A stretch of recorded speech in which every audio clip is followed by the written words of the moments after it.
লক্ষ্য করেন রাসূল আরবি সাল্লাল্লাহু তাআলা আলাইহি ওয়াসাল্লাম ইরশাদ করেন শাহরু রমাদান শাহরুল্লাহ, রমজান মাস এটা আল্লাহ তাআলার মাস, রমজান মাস এটা আল্লাহ তাআলার মাস।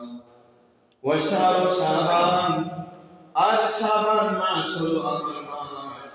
শাবান মাসে যদি আমি রোজা রাখি, রোজা রাখা অবস্থায় আল্লাহ রাব্বুল আলামিনের সম্মুখে আমার আমলটা পেশ করা হবে। সম্মানিত সুধী, রাসূল করিম সাল্লাল্লাহু আলাইহি ওয়াসাল্লাম হাদিসের ভিতরে ইরশাদ করেছেন যে এই মাস তথা শাবান মাস, যেটা রমজান এবং রজব মাসের মধ্যবর্তী মাস, এই মাস সম্পর্কে, এই মাসের বিষয়ে অনেক মানুষ গাফিল থাকে, অন্যমনস্ক থাকে, তাদের নিজের কাজে বিভোর থাকে। অথচ এই মাসে বান্দার আমালগুলো আল্লাহ রাব্বুল আলামিনের সম্মুখে পেশ করা হয়। এই মাসে কি করা হয় বলেন? বান্দার আমলগুলো আল্লাহ রাব্বুল আলামিনের কাছে পেশ করা হয়। রাসূল বলছেন, আমি এটা পছন্দ করি, ফাউহিব্বু আইয়ুরফা আমালি ওয়া আনা সাইম, আমি পছন্দ করি যে আমার আমলও এটা আল্লাহ রাব্বুল আলামিনের সমীপে, আল্লাহ রাব্বুল আলামিনের কাছে পেশ করা হোক এমন অবস্থায়, যে অবস্থায় আমি রোজা রাখি।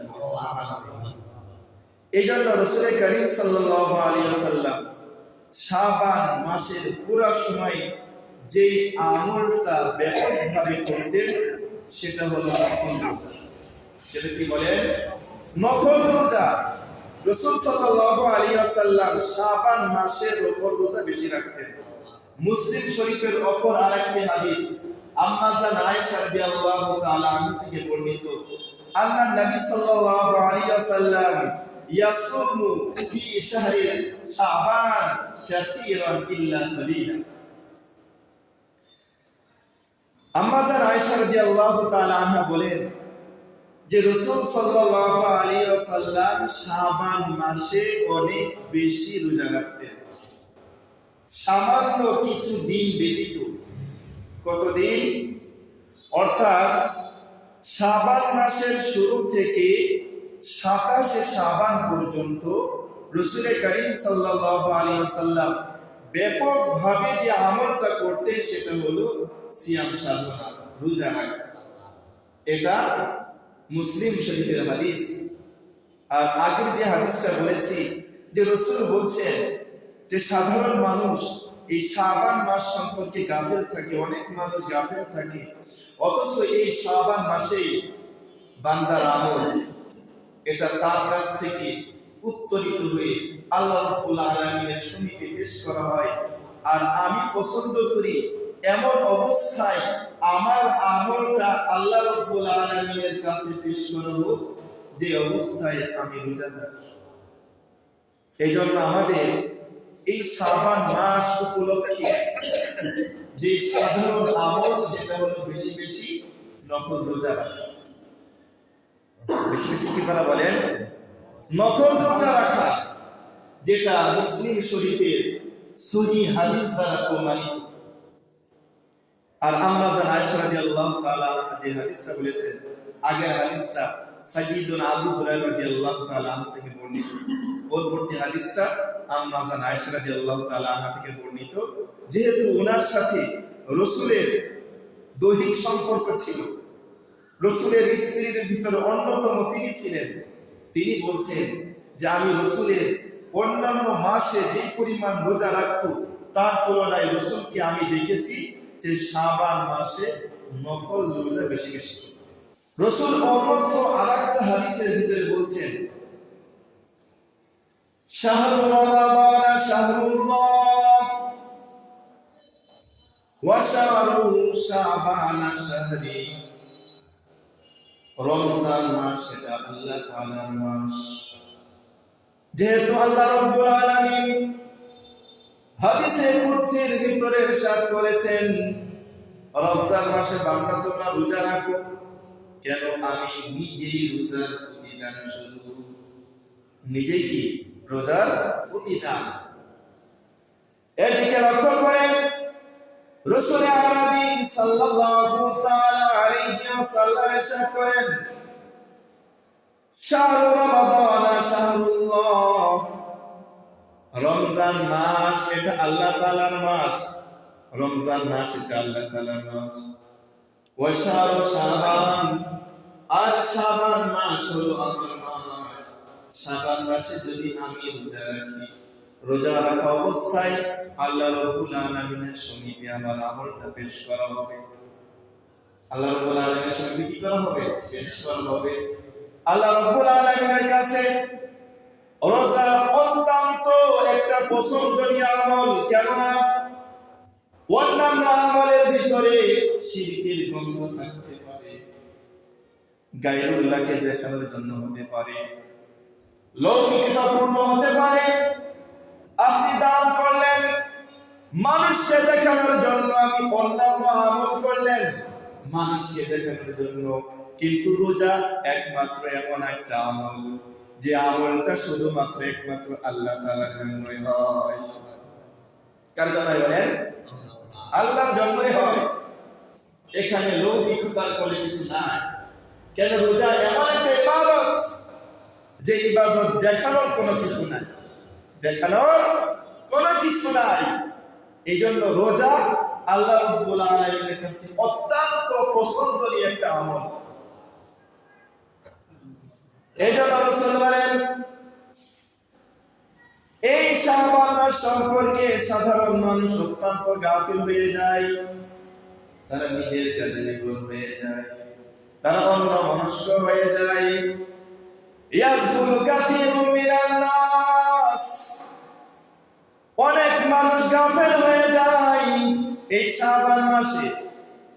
অথচ ফাতুরফাউল আমাল, এই মাসে বান্দার আমলকে আল্লাহ রাব্বুল আলামিনের কাছে নিয়ে যায়। ওয়া উহিব্বু আইয়ুরফা আমালি, আর আমি পছন্দ করি আমার আমলটা এমন অবস্থায় আল্লাহ রাব্বুল আলামিনের কাছে উত্তোলিত হোক, আল্লাহ রাব্বুল আলামিনের কাছে নিয়ে যাব। ওয়া আনা সাইম, যে অবস্থায় আমি রোজাদার। এজন্য কাজ কি বলেন? রোজা রাখা। সাধারণভাবে আমরা রোজা রাখবো, অন্যান্য সময়ের তুলনায় এখন দিনটা অনেক ছোট। ইচ্ছা করলে নফল রোজাটা আমরা বেশি বেশি এই মাসে রাখতে পারি। দ্বিতীয়ত, এই মাসে এমন একটা রজনী আছে যাকে আমরা লাইলাতুল বারাআত নামে চিনি, লাইলাতুন নিসফি মিন শাবান। এই মাসের অর্ধ সময়ে যে সময়টা, এই সময়কে লাইলাতুন নিসফি মিন শাবান, লাইলাতুল নিসফি মিন শাবান বলা হয়। যাকে বলা হয় লাইলাতুল বারাআত, শবে বরাত। কি বলা হয়? শবে বরাত।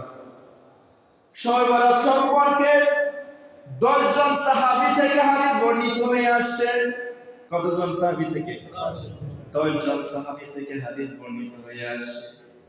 যদিও কিছু কিছু আলেম শবে বরাতকে অস্বীকার করে, কিন্তু আমাদের আসলাফের যুগ থেকে, রাসূল থেকে বর্ণিত, রাসূল থেকে প্রমাণিত, সাহাবী থেকে প্রমাণিত, তাবেঈনদের থেকে প্রমাণিত এই শবে বরাতটা, অতএব এই শবে বরাতকে অস্বীকার করার সুযোগ নাই। একটা হাদিস হযরত মুআয ইবনে জাবাল রাদিয়াল্লাহু তাআলা আনহু থেকে বর্ণিত। কার থেকে বর্ণিত? মুআয ইবনে জাবাল রাদিয়াল্লাহু তাআলা আনহু থেকে বর্ণিত। তাবরানী শরীফের হাদিস। ইবনে মাজাহ রাহমাতুল্লাহ আলাইহি এই হাদিসটা তার কিতাবে ভিতরে আনছেন। হযরত আল্লামা আলবানী রাহিমাহুল্লাহু তাআলা এই হাদিসকে সহিহ বলেছেন। আলবানী রহমতুল্লাহ আলাইহি কি বলছেন? হাদিসটা সহিহ। হাদিসটা কি? হযরত মুআয ইবনে জাবাল রাদিয়াল্লাহু তাআলা আনহু বলেন, রাসূল বলেছেন, ইন্নাল্লাহা ইয়াত্তালিউ ইলা জামিই খালকিহি ফি লাইলাতিন নিসফি মিন শাবান। আল্লাহ রাব্বুল আলামিন এই শাবান মাসে 14তম রজনীতে বান্দার দিকে সমস্ত মাখলুকের দিকে বিশেষভাবে নজর দেন এবং সমস্ত মাখলুককে আল্লাহ রাব্বুল আলামিন maaf করে দেন। কি করে দেন? maaf করে দেন। তবে ইল্লা লিমুশরিকিন আও মুশাহিন, দুই ব্যক্তিকে maaf করেন না। কয় ব্যক্তিকে? দুই ব্যক্তিকে maaf করেন না। একজন হলো যারা আল্লাহ রাব্বুল আলামিনের সাথে অংশীদারিত্ব সাব্যস্ত করে মুশরিক। যারা কি? মুশরিক। আল্লাহ রাব্বুল আলামিনের সাথে কি করে? অংশীদারিত্ব সাব্যস্ত করে। আল্লাহ রাব্বুল আলামিনকে যেভাবে একচ্ছত্র সবকিছুর অধিপতি যেভাবে মানে, তার সাথে অন্য কেউ শরীক করে, তাদেরকে বলা হয় মুশরিক। এই মুশরিককে আল্লাহ রাব্বুল আলামিন এই দিনেও maaf করেন না। ইন্নাল্লাহা ইয়াগফির, আল্লাহ রাব্বুল আলামিন maaf করে দেন সবাইকে, ইল্লা আইনশাআ, তবে যারা শিরিক করে আল্লাহ রাব্বুল আলামিন তাদেরকে maaf করেন না। যারা শিরিক করে তাদেরকে কি করেন না? maaf করেন না। এই হাদিসের ভিতরে হযরত রাসূল করিম সাল্লাল্লাহু আলাইহি ওয়াসাল্লাম ইরশাদ করেন, সবাইকে maaf করে দেওয়া হয় কিন্তু মুশরিককে আল্লাহ রাব্বুল আলামিন maaf করেন না। আল মুশাহিন, আর দ্বিতীয় হলো হিংসুককেও আল্লাহ রাব্বুল আলামিন maaf করেন না। যে ব্যক্তির ভিতরে হিংসা বেশি, বিদ্বেষ বেশি, অন্যের ভালো দেখতে পারে না, এদেরকেও আল্লাহ রাব্বুল আলামিন কি করেন না? maaf করেন। আর এই হিংসাত্মক বিষয়টা, এটা সব থেকে বেশি পরিলক্ষিত হয় কোথায় জানেন? সেটা হলো ইলেকশনের সময়। কিসের সময় বলেন? ইলেকশনের সময় সব থেকে হিংসা বিদ্বেষ এটা আমাদের ভিতরে বেশি দেখা যায়। বাস্তব না বাস্তব? একটু জোরে বলেন তো। বাস্তব। আপন ভাই এদের ভিতরে আর কোনো সম্পর্ক নাই। কেন? ভাই আমার বিরোধী দলের সমর্থক। পিতা পুত্রের কোনো সম্পর্ক নাই। সমাজে দ্বন্দ্ব। কারণ কি? সামনে ইলেকশন। রাজনৈতিক ময়দানে সব থেকে বেশি হিংসা পরিলক্ষিত হয়, বলেন ঠিক কিনা? বলেন। বললে সমস্যা ধরে নিজে বাস্তব কথা।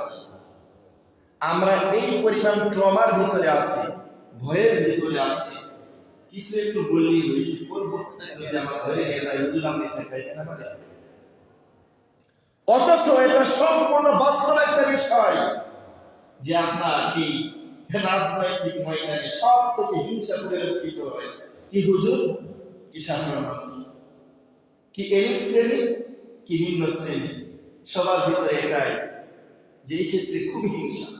অথচ এরকম একটা রাজনৈতিক প্ল্যাটফর্ম কবে হবে যেখানে সবাই সম্মিলিতভাবে নিজেদের সব কিছু প্রচার করতে পারবে এবং জনগণ সবকিছু প্রত্যক্ষ করে তাদের মনোনীত প্রার্থী, যাকে সে ভালোবাসে, যাকে সে মনে করে যে এর দ্বারা আমার কাজ হবে, দেশের কাজ হবে, সমাজের কাজ হবে, একে মনোনীত করতে হবে। অথচ এটা হয় না। এটা কি করা হয় না? খুন খারাপ শুরু হয়ে গেছে। সামনে ইলেকশন, দলে দলে মারামারি, ভাইতে ভাইতে সমস্যা, পাড়া প্রতিবেশীর সমস্যা, হিংসা। অথচ রাসূল কারীম সাল্লাল্লাহু আলাইহি ওয়াসাল্লামের আল্লাহ রাব্বুল আলামিন এই সূরা বরাতের রজনীতে সমস্ত মাখলুককে মাফ করে দেন, কিন্তু যে ব্যক্তি মুশরিক একে মাফ করেন না। যে ব্যক্তি হিংসুক আল্লাহ রাব্বুল আলামিন এই হিংসুককেও মাফ করেন না। বলি নাউযুবিল্লাহ। এজন্য হিংসা এটা সমস্ত ক্ষতি সাধনের ভিতরে অন্যতম হলো হিংসা। হিংসার কারণেই মানুষের ভিতরে দ্বন্দ্ব দেখা যায়। হিংসার কারণে একজন মানুষ আরেকজন মানুষকে হত্যা করতে দ্বিধা, হিংসার কারণে আরেকজন ব্যক্তিকে প্রসাদে দ্বিধাবোধ করে না। হিংসার কারণে নিজের আপন প্রতিবেশীকে জেলে ঢোকাতে দ্বিধাবোধ করে না। এমনিতেই এখানে শবে বরাতের দিনেই যে আল্লাহ রাব্বুল আলামিন হিংসাকে মাফ করেন না, এটা সাধারণ বিষয় মনে করছেন? শিরকের সাথে হিংসার অপরাধকে এই হাদিসের ভিতরে একত্রিত করা হয়েছে। যে শিরক যেমন একটা অপরাধ, তার ভিতরে তার মতোই আরেকটা অপরাধ হলো হিংসা। এই জন্যই আল্লাহ রাব্বুল আলামিন শিরকের গুনাহ মাফ করেন না, হিংসার কারণে তাকেও আল্লাহ রাব্বুল আলামিন এই বরকতময় রজনীতে ক্ষমার দৃষ্টিতে তার দিকে তাকান না। বলে নাউযুবিল্লাহ। আল্লাহ রাব্বুল আলামিন আমাদের থেকে এই হিংসা বিদ্বেষ নামক মরণ ব্যাধি আল্লাহ রাব্বুল আলামিন আমাদের সবার অন্তর থেকে বের করে দিক। বলি না আমিন। এজন্য এই হিংসাত্মক মনোভাব অবশ্যই আমাকে পরিহার করতে হবে। হিংসাত্মক মনোভাব কি করতে হবে? পরিহার করতে হবে। তিরমিজি শরীফের হাদিস, হযরত আম্মা জান আয়েশা রাদিয়াল্লাহু তাআলা আনহা বলেন, ফাকাতু রাসূলুল্লাহি সাল্লাল্লাহু আলাইহি ওয়াসাল্লাম, আমার পালার দিন, যেই দিন রাসূল আমার ঘরে আসবেন, এমন এক দিনে এমন এক রজনীতে আমি রাসূলকে হারায়া ফেলেছি। আমার পাশে রাসূল নাই। হায় রে হায়, রাসূল গেল কোথায়? তিনি তো কখনো খেয়ালত করতে পারেন না। অর্থাৎ এটা বন্টনের আমার দিন, রাসূল আমার কাছে অবস্থান করলেন। এটা তো হতে পারে না যে আমার সাথে রাসূল অবিচার করবেন। আমি সংখ্যাবোধ করলাম, ফাখরাজতু ওয়া হুয়া বিল বাকি, আমি বের হলাম এবং রাসূলকে খুঁজতে খুঁজতে আমি জান্নাতুল বাকিতে যে পাইলাম। কোথায় যে পাইছে? জান্নাতুল বাকিতে যে রাসূলকে পাইছে। এরপরে রাসূল বলেন, তিরমিজি শরীফের হাদিস, ইবনে মাজাহ রাহমাতুল্লাহি আলাইহি এই হাদিসটা ইবনে মাজাহ ভিতরে নিয়ে আসছে যে এরপরে রাসূল বলছেন, আয়েশা তুমি জানোনি আজকে কোন রাত্রি? ইন্নাল্লাহা সুবহানাহু ওয়া তাআলা ইয়ানজিলু ইলা সামাইদ দুনিয়া, আল্লাহ রাব্বুল আলামিন এই রাত্রে নিকটতম আসমানে চলে আসেন। কিভাবে আসেন এটা আল্লাহ রাব্বুল আলামিন ভালো জানেন। মুহাদ্দিসিনে কেরাম ব্যাখ্যা করেছেন, অন্যান্য রজনীতে আল্লাহ রাব্বুল আলামিন রাত্র যখন অত্যন্ত গভীর হয়ে যায় তখন বান্দার দিকে মনোনিবেশ করেন। কিন্তু এই শবে বরাতের রজনীতে আল্লাহ রাব্বুল আলামিন সব অর্থরা এই বারাতের রজনীতে আল্লাহ রাব্বুল আলামিন মাগরিবের পরে বিশেষভাবে রহমতের দৃষ্টিতে তাকান। বলি সুবহানাল্লাহ। অন্যান্য রজনীতে যখন রাত অত্যন্ত গভীর হয়ে যায় তখন বান্দার দিকে বিশেষভাবে তিনি মনোযোগী হন, কিন্তু লাইলাতুল বারাতে শবে বরাতে মাগরিবের পরে এই বিশেষ নজর দিতে থাকে। ফায়াগফিরু, এরপরে আল্লাহ রাব্বুল আলামিন মাফ করেন কি পরিমাণ আয়েশা জানেননি? তৎকালীন মদিনার ভিতরে একটা গোত্র ছিল, কালব গোত্র, বনি কালব। এই গোত্র লোকজন সব থেকে তারা গৃহগবাদি পশু পালন করত, তারা ছাগল প্রতিপালন করত। অন্যান্য গোত্রের তুলনায় তাদের গোত্রের লোকজনের কাছে ছাগলের পরিমাণ অনেক বেশি ছিল। রাসূল এই ক্ষমার আধিক্য বুঝাইতে বলেছেন, ফায়াগফিরু লিআকতারা মিন আদাদিশ শারি গানামি কালবিন। আল্লাহ রাব্বুল আলামিন কি পরিমাণ বান্দাকে maaf করেন, বনি কালবের যেই পরিমাণ ছাগল আছে, ছাগলের গায়ে যেই পরিমাণ লোম আছে, এর থেকেও অধিক পরিমাণ বান্দাকে আল্লাহ রাব্বুল আলামিন ক্ষমা করে দেন। কি করে দেন? ক্ষমা করে দেন। এটা আধিক্য বোঝাইতে যে রাসূল বলেছেন।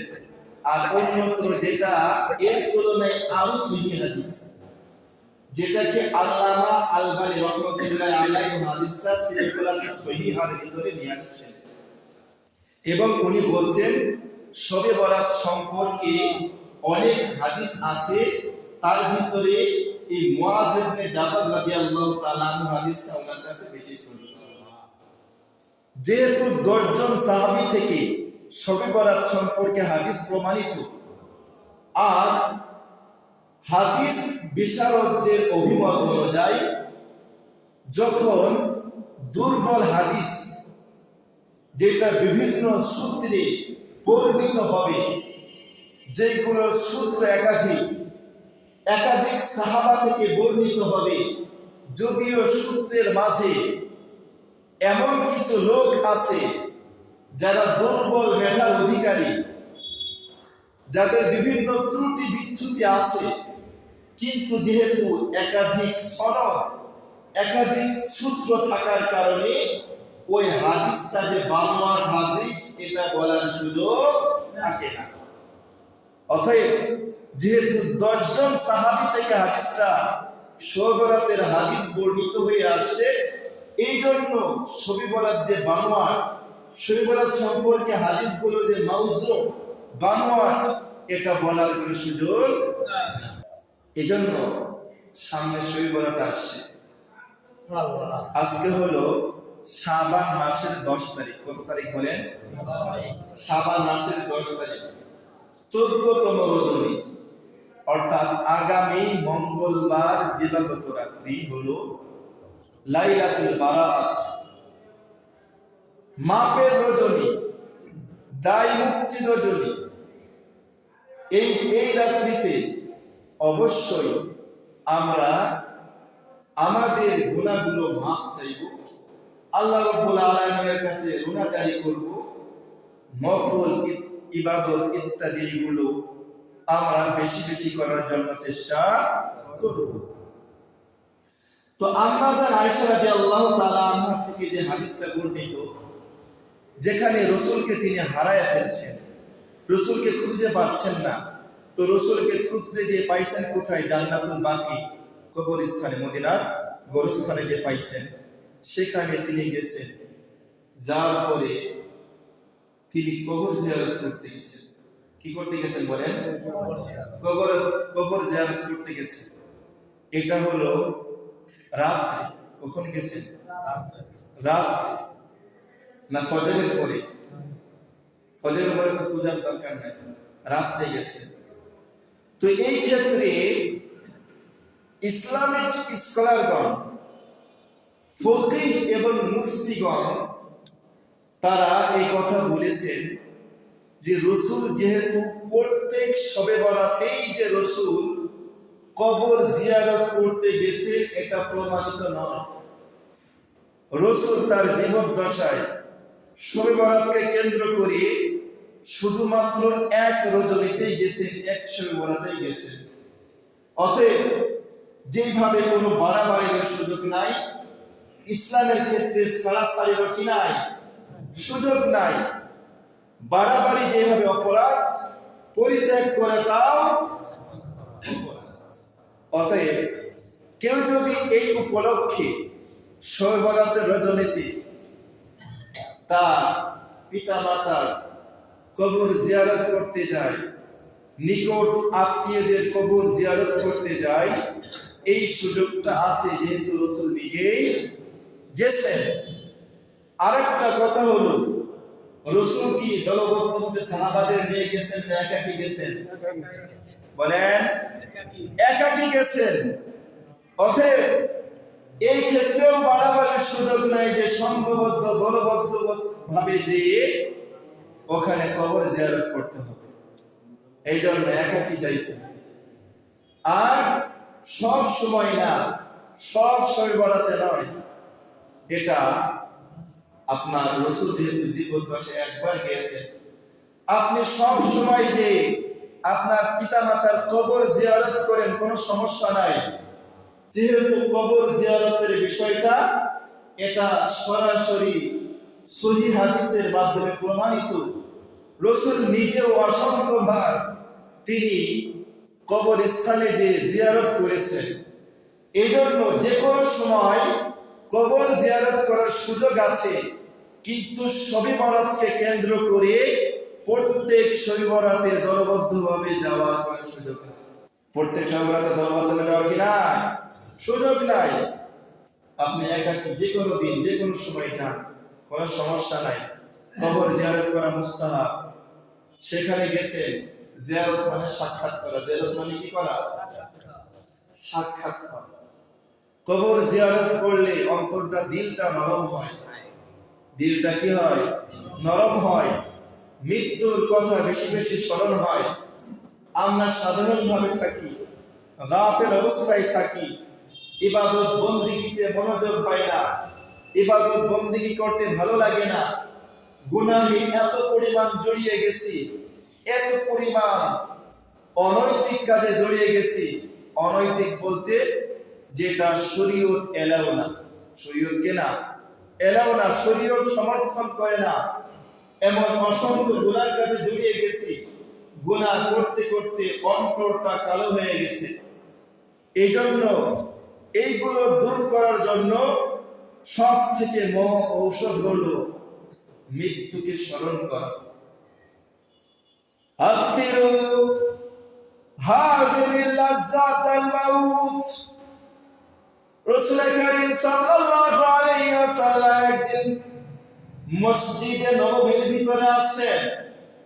দেখছেন কিছু সাহাবী একসাথে বসে আছে, তারা পরস্পরে হাসাহাসি করছে। রাসূল বললেন, যেহেতু কোরআনের ভিতরে স্পষ্ট আয়াত আসছে, ফালইয়াদহাকু কলিলা ওয়ালইয়াবকু কাসীরা, তোমরা ফালইয়াদহাকু কলিলা, অল্প অল্প হাসো, বেশি বেশি কাঁদো। তোমরা কি করো? অল্প অল্প হাসো। কেন? বেশি বেশি হাসলে অন্তরটা মারা যায়। মানুষের যেভাবে তাদের দৈহিক মৃত্যু ঘটে, অন্তরের মৃত্যু একাধিকবার ঘটে। দৈহিক মৃত্যু মানুষের একবার হয়, অন্তরের মৃত্যু বারংবার একাধিকবার হতে পারে।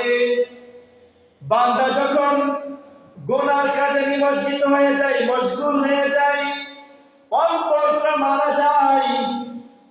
বান্দা যখন বেশি বেশি হাসে, অন্তরটা মারা যায়। এই জন্য রাসূল বলেছেন স্পষ্ট কোরআনের আয়াত, ফালইয়াদহাকু কলিলা, তোমরা অল্প অল্প হাসো, ওয়ালইয়াবকু কাসীরা, বেশি বেশি কাঁদো। কেন? তোমার অন্তরটা যখন দুঃখ ভারাক্রান্ত হয়ে যাবে, আল্লাহর কথা স্মরণ হবে, জাহান্নামের কথা স্মরণ হবে, আল্লাহ রাব্বুল আলামিনের রহমতের কথা যখন স্মরণ হবে, তোমার চোখ দিয়ে অশ্রু প্রবাহিত হবে। চোখ দিয়ে যত অশ্রু প্রবাহিত হবে, তোমার অন্তরটা কত সজাগ এবং জীবিত হয়ে পড়ে। সুবহানাল্লাহ। তাহলে অন্তরের খোরাক, অন্তরের পাওয়ার, এটা হলো কাদা। আল্লাহকে স্মরণ করা, মৃত্যুকে স্মরণ করা। এই জন্য রাসূল ওই হাসি দেখে বলছেন, আকথিরু যিকরা হাযিবিল লাযাতাল মাউত। ওই মৃত্যু সমস্ত স্বাদকে বিনষ্টকারী, সমস্ত স্বাদকে কিকারী? বিনষ্টকারী। গোনার কাজ করতে ভালো লাগে, নফসে প্রফুল্লতা অনুভূত হয়, ভালো লাগে, হাসতে মনে চায়। একাকী আছে, মোবাইল দেখার হাসে, সবাই মোবাইল দেখে হাসে। কিরে হাসস কে? সামনে একটা মনিটর ধরে আছে। কিরে পাগল হয়ে গেছে? না না, ওখানে খেলা দেখে, কৌতুক ইত্যাদি দেখে আর হাসি। অন্তরটা কি যায় বলেন? হাসির কারণে অন্তর মারা যায়। অন্তর মারা যায়। অন্তর যখন বিগলিত হবে, চোখ দিয়ে অশ্রু প্রবাহিত হবে। এই অশ্রু প্রবাহিত হলে এটা চোখ সুস্থ, আপনার অন্তর সুস্থ হওয়ার এটা আলামত, প্রতিষ্ঠিত। এই জন্য বলছেন কি করা? তোমরা অল্প অল্প হাসো আর বেশি বেশি ক্রন্দন করো। এই জন্য কবর জিয়ারত করলে মৃত্যুর কথা স্মরণ হয়। আহারে, এরাও তো আমাদের মতো দুনিয়াতে চলতো, খেল তামাশা করত, তারাও আমাদের মতো হাসি তামাশা করত, কিন্তু আজ তারা দুনিয়াতে নাই, বিদায় নিয়ে চলে গেছে। সব থেকে যে সুনিশ্চিত একটা বিষয়, যেটা কেউ কখনো অস্বীকার করতে পারে না, সেটা হলো এই মৃত্যু। আল্লাহকে অস্বীকার করে, পিতামাতাকে অস্বীকার করে, সন্তান তার পিতামাতাকে অস্বীকার করে, পিতামাতা তার সন্তানকে অস্বীকার করে, মানুষ তার স্রষ্টাকে অস্বীকার করে, বান্দা তার আল্লাহকে অস্বীকার করে, খোদাকে অস্বীকার করে, স্রষ্টাকে অস্বীকার করে, উম্মত ছিল নবীকে অস্বীকার করতে পারে, কিন্তু মৃত্যুকে কেউ কখনো অস্বীকার। অতএব মৃত্যু যেভাবে নিশ্চিত, মৃত্যু পরবর্তী জীবনও নিশ্চিত। মৃত্যুর ভিতরে যেমন কোনো সন্দেহের অবকাশ নাই, মৃত্যু পরবর্তী জিন্দেগির ভিতরে যেটা আছে, এই ক্ষেত্রে সন্দেহের কোনো অবকাশ। এই জন্য কবর জিয়ারত করা এটা সওয়াবের কাজ, কিন্তু প্রত্যেক শবে বরাতে না। আমরা যাব, দলবদ্ধ হবে নাই, একাকী ভাবে যাওয়া এটা মুসলিম, দলবদ্ধ হবে না। তো আমাদের কাজ হলো কোরআন ও সুন্নাহর মধ্যে যেভাবে আদেশ করা হয়েছে হুবহু ওইভাবে করাটাই হলো শরীয়তের কাম্য। এর পরিপন্থী, এর সাথে কিছু যুক্ত করা, সেটা হলো বিদআত। আর এর থেকে কিছু কমানো, এর থেকে কিছু বিয়োজন করা, এর সাথে কমিয়ে ফেলা, সেটাও বাড়াবাড়ি, সীমা লঙ্ঘন। বেদাত যেভাবে পরিত্যাজ্য, সীমা লঙ্ঘিত বিষয়টা পরিত্যাজ্য। আল্লাহ রাব্বুল আলামিন আমাদেরকে বেদাত থেকে হেফাজত করুন, সীমা লঙ্ঘন করা থেকে হেফাজত করুন। শবে বরাত আসছে, শবে বরাত এটা উদযাপন, এটা কি ঈদ নাকি যে উদযাপন করতে হবে? কথা বলেন। এখন শবে বরাত উদযাপন করে কি? খাসি মারবে, গরু জবাই করবে। এখন হালুয়া রুটির যুগ শেষ হয়ে গেছে, এখানে হলো গোশত রুটি। আগে তো ঈদের সময় জামাই সহ বিভিন্ন জনকে নিকট আত্মীয়কে দাওয়াত দিত, এখন শবে বরাতে দাওয়াত দেয় না, দেওয়ার কারণে সম্পর্কের ভিতরে অবনতি ঘটে। এটা একটা উদযাপনের বিষয় হয়ে গেছে, কিন্তু এটা কি না, উদযাপনের বিষয় না, এটা হলো ক্ষমার রজনী। বান্দা, আল্লাহ রাব্বুল আলামিন যেভাবে বান্দার দিকে বিশেষভাবে মনোযোগ দেন, বান্দাকে নিজের দিকে আকর্ষণ করেন, মনোযোগ আকর্ষণ করেন, বান্দা আমার কাছে মাফ চাও, আমি আল্লাহ রাব্বুল আলামিন তোমাকে মাফ করে দেব। কি করে দিব? মাফ করে দেব। এটা ক্ষমার রজনী। এই জন্য এই রজনীতে ক্ষমা ভিক্ষা চাওয়া, ইবাদত বন্দেগীতে লিপ্ত হওয়া, এর পরিপন্থী যত কাজ আছে এইগুলো থেকে অবশ্যই আমার বিরত থাকবে। আল্লাহ রাব্বুল আলামিন আমাদেরকে এই শবে বরাতকে কেন্দ্র করে বাড়াবাড়ি এবং ছাড়াছাড়ি উভয় পন্থা থেকে হেফাজত করুন, বলেন আমিন। এজন্য এই শবে বরাত, লাইলাতুল নিসফ মিন শাবান, লাইলাতুল বারাআ, এটা হলো ক্ষমার রজনী। সহিহ হাদিসের ভিতরে যেটা বর্ণিত, আল্লামা আলবানী রাহমাতুল্লাহি আলাইহি সহ বর্তমান এবং আমাদের আসলাফের ভিতর থেকে বহুলাংশে যে হাদিসকে সহিহ বলেছেন সেটা হলো ওই মুআয ইবনে জাবাল রাদিয়াল্লাহু তাআলা আনহুর হাদিস, যেটা ইবনে মাজাহ রাহমাতুল্লাহ আলাইহি তাবারানী ভিতরে ওই হাদিসটা আনা হয়েছে। এই হাদিসটা সহিহ। ওই হাদিসের ভিতরে বলা হয়েছে যে আল্লাহ রাব্বুল আলামিন বিশেষভাবে বান্দার দিকে তিনি রহমতের দৃষ্টিতে তাকান এবং বান্দাকে মাফ করে দেন, কিন্তু যারা মুশরিক এদেরকে মাফ করেন না, এবং যারা হিংসুক এদেরকে কি করেন না? মাফ করেন। আল্লাহ রাব্বুল আলামিন শিরকের গুনাহ থেকে আমাদের সবাইকে হেফাজত করুন, হিংসা নামক এই মহাবিধি থেকে হেফাজত করুন। পাশাপাশি ইলেকশনের সময় হওয়ার কারণে আমার কাছে কিছু আমার মহব্বতের লোক জিজ্ঞাসা করছে যে হুজুর, সামনে ইলেকশন আসছে, এখানে নাকি আর একটা ইলেকশনে আমার নিজের কাছে পছন্দনীয় ক্যান্ডিডেটকে সমর্থন করা ছাড়াও আবার নাকি একটা গণভোট আছে। হ্যাঁ না, ভোট একটা আছে, তো আমরা কি হায়ে ভোট দেব নাকি নায়ে ভোট দেব? আমার কাজ তো এমন না যে আপনাকে বলা যে আপনি হায়ে ভোট দেন, আমার কাজ এটাও না যে আপনি নায়ে ভোট দেন, আমার কাজ এটাও না যে আপনি আপনার যাকে মনোনীত করছেন তাকেই ভোট দিবেন কিনা। আমার কাজ হলো আর ঈসা ইলা তরিক, রাস্তা দেখিয়ে দেওয়া, বাকি সিদ্ধান্ত আপনার। রাস্তা দেখিয়ে দেওয়া, এটা হলো সর্বোচ্চ পর্যায়ের অভিভাবকের একটা স্থান। এখান থেকে এটাই আসবে যেটা সবার জন্য কল্যাণকর হয়। এই জন্য এখান থেকে পরামর্শ সেটাই আসবে, কিন্তু এই পরামর্শ অধীনে এমন হওয়া অনুচিত যার কারণে সমাজের ক্ষতি হয়ে যায়, বিভেদ সৃষ্টি হয়ে যায়।